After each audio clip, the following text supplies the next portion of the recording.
Hi, welcome to Study and Work Buddy. My name is Joseph, PhD student in political science at the Washington State University. So today I want to talk about how to reach out to potential supervisors here in the United States of America if you're searching for a bachelor's or master's program, mostly a master's program or PhD, and the school is asking you to look for faculty members who will be interested in your research. A lot of people exhaust their chances because they do it wrongly.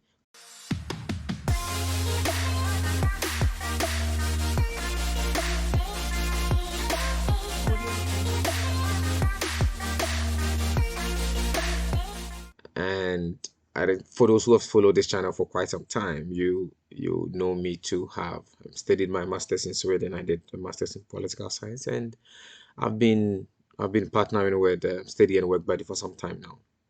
So what you see on your screen now is a company I run, Study Abroad Consult, and these are the services we provide. There are a lot of people who are really interested in studying abroad, but they don't really know how to do it, and others also don't really have the time because of their work schedule and things like that. And there are other issues like bank statement, visa advisory, and all those kind of things that a lot of students really struggle with. And Study and Work Buddy is partnering with me to be able to help you do that. So reach out to me through email or WhatsApp from the screen, right? And then let's help you. Let's help you make your study abroad dreams come true. And yeah, I look forward to hearing from you.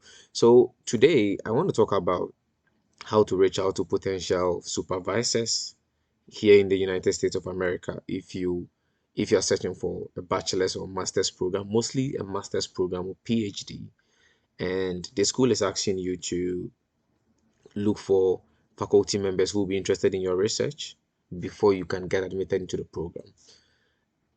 We want to go through the process and see how you can reach out to faculty members and get a very positive response from them, right? A lot of people exhaust their chances because they do it wrongly, contact faculty members, and faculty members say, hey, I'm not interested in your research, and hey, I don't think we can work together. And then you exhaust all the slots available. You've spoken to every faculty member in that category, and they all disagreed. So you can't really apply to that university, right? But probably you could have gotten funding to study there.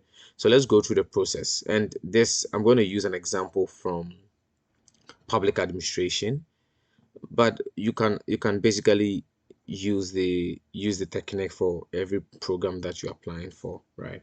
So yeah, let's get into it. Okay.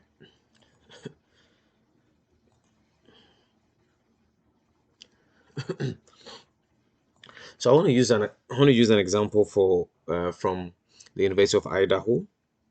It's one of the universities quite close to me here, and they have a master's program in public administration. Let me see if this is gonna take me right there. Okay. All right. So here at the University of Idaho, I'm not sure if they want students to look for potential supervisors before they come on board, but definitely it's a good example, and then you could actually apply it anywhere. So I think the program is offered in this politics and philosophy department. All right, Department of Politics and Philosophy, and I want to search for I want to look for the faculty members who are in this department, right? So now, assuming they're asking me to look for a potential faculty member who is interested in my research and would want to work with me before I get into the program, and assuming I was interested in, let's say, doing something on representation in bureaucracies, right? So I'm interested in how how passive representation shapes policy outcomes, right? How does good pol- uh, how does good representation or passive representation shape policy outcomes? So I need a faculty member who is interested in policies, interested in representation and things like that. So you can, and then this applies to every university here in the US. They have a website, they have faculty members who are there, and then it's gonna look something like this. So public administration is mostly something more political science than it is philosophy. So I'm not going to waste time on going through the profile of philosophy faculty members. I'm going to go straight to political science faculty members and probably look at their profile quickly and see if if there's something that can come up. I'm going to open these links in new tabs. I'm going to open these links in new tabs so that it's very easy to go through. All right. So, yeah, there's a political science professor. Probably there'll be something good from him here. I'm gonna right click and then open that. Open that. Okay, he's interested in political science and public administration. Something good can come out from it. Mhm. Okay. Sure. Sometimes people are tempted to just look for the big names like the emeritus faculty members, but these guys, my advice for you is to avoid these guys, the emeritus professors, because these guys they are at their peak of their careers, of their academic careers, and they are not taking on new students. They are not interested in. They're not even probably teaching at the moment. Some of them are retired. Some of them are just hanging in there. So you wanna work with active researchers in the field, right? And then ignore the big names if you really want some quick results, right? And when you get to the university, you can probably work with them at some point, but you wanna avoid the big names, the very very, very big names who are almost at their peak of their careers or at their peak of their careers and are not interested in students at the moment. Okay, so let's start from the first one. Um, this lady here, okay, she's a professor of political science. She's interested in domestic conflict processes. Okay, it looks like she's not in the area that we are interested in. So let's move on to the next person. This person here is interested in international political economy. Yeah, we can't really tell much from here. Let's look at his publication. Sometimes it's good to look at the lecturer's publications, right? Because over here it's not too clear, what type of political economy he's interested in. So let's look at some of his publications. Okay, so the publications gives us an idea of the area that he or she is interested in. We could also look at the biography and then check it out. Like, okay, we don't really see much that we can hang on to. Let's look at this guy. He's interested in attitudes towards democracy. Okay, this could be cool because now representation is sometimes a democracy concept, right? Democracy is like ruled by the people for the people, blah blah blah blah. So probably this guy might be interested in our research. Mm, let's go through his publications. There's issues of trust. There are issues of public opinion. Okay, so he might probably be a good one. Let's hold on to him right there. Okay, probably I would send him an email also and see what he says, but I'll keep him for now. I want to look at. Okay, so this lady here is interested in public policy, right? And is also interested in representation. That is great, right? I didn't check this website before. Like it just came up, and I have someone who is interested in something that I wanna do. Okay, good, nice. I'm gonna keep it. So at least I have one big one, one Plan B. Let me look at this person here. Okay, this person here doesn't really look like someone that we want, right? And then you don't need just one. Like, if there are 5 faculty members who are interested in your research, you can contact all of them, but you need a strategy. You need to do it, in a way that you don't end up clashing heads, because sometimes they speak to each other in the department and things like that. Now, this is obviously not what we are looking for. This is out. um all right, so you could go further and further and further and further, but now that I have someone who is a perfect example, I'll go on with my webinar and then use her for the purpose of this tutorial. But you could use this example on all other faculty members, right? Now, so we know that this lady here, Assistant Professor Maki McBrayer, is interested in representation. She's also interested in public policy. What we want to do is to write her an email saying a bit about our research, and also giving her about 1 or 2 good reasons why we think that she is the good person to supervise our research, right? So you need to take some time to go through their publications. You don't have to read their papers. I don't read their papers. I don't read their papers. Some people really do read their papers, but you know, I'm too busy.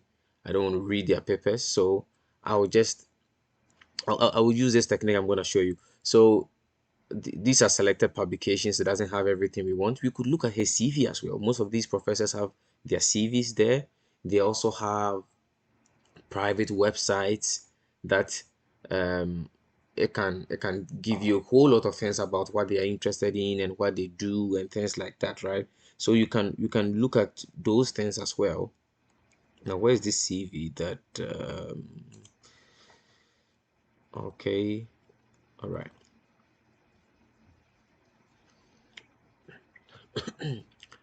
Okay, so yeah, this is a CV. You can go through her CV to familiarize yourself with her research. There's more to the things she has done here, right? Let's go through some of the papers that she has published and see if we can get 1 or 2 papers that we will probably just read the abstract of the papers and contact her and say, hey, I really love this work you did on this paper and that paper, and I want to work with you. People really love it. People really love it when you sort of praise their work, you compliment them and things like that. So that is a strategy that we're gonna work with. Now, when we go through her CV, I'm probably gonna enlarge this a bit so for you to see. And um so let's take some time and go through these publications. All right, so there's something on translating descriptive representation into substantive representation in the face of electoral constraints. All right, I'm gonna take this paper, and mostly what I do is probably take 2 of her papers and go through the abstracts and see how how these papers link to my research. But for the purpose of the webinar, I'm just gonna take one, and but I would advise you to take about 2 of these papers and then use it for sending these emails. But I'm going to focus on this paper here. She has a paper on translating descriptive representation into substantive representation in the face of electoral constraints, right? So this I'm gonna take this paper here, just copy it, and then I'll go to Google Scholar. All right, I have like I'm connected to a couple of I'm connected to my university library. I'm also connected to my previous university library, but probably you are not, because you are not a student in any university yet. So you can use Google Scholar, it's free. And I want to search for her paper, right? Right. So when I get access to the paper, sometimes some journals don't allow you to download the paper if you're not a subscriber, or you're not part of a university that subscribes with them. But I'm not interested in the entire paper, as I told you. I'm just interested in the abstract of the paper, right? So there is there's an abstract mostly everywhere that you can find information from. So this paper says that this paper probably summarizes the whole thing that she did, right? And then look at her results. Her results was she demonstrated that so the results demonstrate that Hispanic representatives elect to serve blah blah blah blah blah. Now I'm interested in these results, right?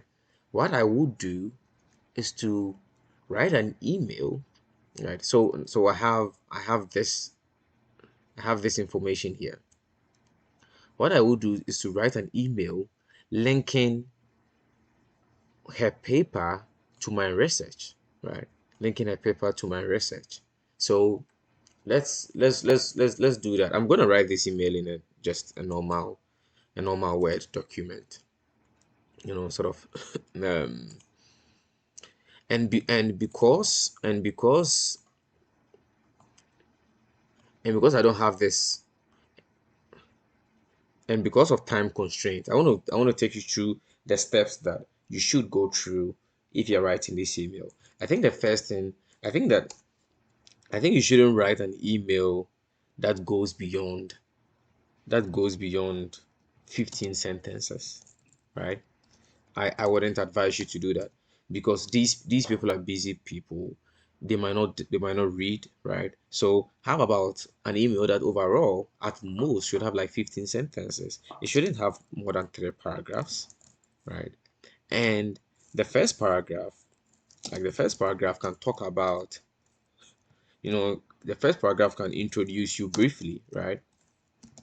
The first paragraph can introduce you briefly and then say, well, my name is Johnson Obina. I studied a bachelor's program in political science at the University of Lagos in Nigeria, and I'm interested in studying the Master of Public Administration at the University of Idaho. So the first one is sort of like an and introduction and sort of like motive, right? What you what you really want to do um, when you like what do you really want to do for a master's program. This is basically why you are contacting them in the first place, right? The second paragraph should talk a bit about your research, right? So I came up with an idea that I'm interested in passive representation. Now passive representation is um so it's basically how does public officers or public officials mirror the demographics of a group of people. So let me take the US for example. If you're talking about passive representation in the police, how many black policemen do we have? Are we interested in the sort of the differences between the number of black policemen according to as compared to white policemen, or more females to as compared to males? And that's sort of social demography and how it affects public policy, right? So I'm interested in how does public representation in policing, right? In policing affect policy implementation, you know. So I'm gonna write about so this is my research topic that I'm gonna research on when I get admission, and I'm going to add about 2 lines to motivate this research. Why am I interested in this topic? I'm going to put in some 2 lines to motivate this topic, right? And I'm gonna say, before I end this, I'm going to say that I'll really really I will, so I'm gonna end this by saying that I'm interested in a faculty member, you know, who has expertise in public policy and representation, you know, you know,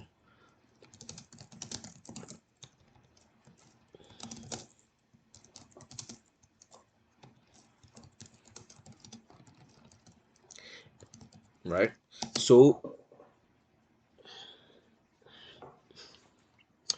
so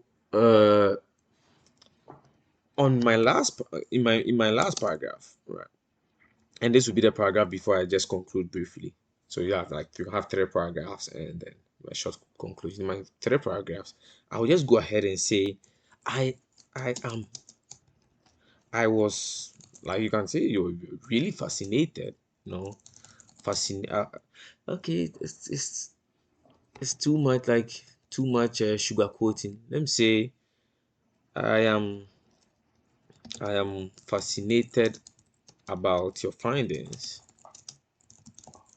in the paper, right? And then you quote the paper here, right? So you mentioned the name of the paper, you know. I'm interested in your findings in the paper, blah blah blah blah blah blah, where you research, you know. So you go to the abstract, you go back to the abstract and you look at what she researched on, you know. She researched on she said she researched on electoral institutions condition this relationship between descriptive and substantive representation for Hispanic representatives, right? So I'm interested in your paper on this, where you research on this and this and this and this and this, you know, and I find your findings, you know, so you can pick a few things from the findings and say, I find your findings very, very relevant to policy making, not only for Hispanic representatives, but for Black representatives and other races as well. I really want to work. Then, so after setting sort of this complementary message up, that makes it like, wow, this person has looked me up and you know, knows my work and likes my work. Then you can end, you know, let me just do this and move. Then you can end that paragraph by saying that I want to work with you. Right? I want someone who has this level of expertise to to be able to be able to guide me through, you know, my research on this topic and like passive representation in policy, you know, and blah blah blah blah blah. Would you please want to would you please want to um, so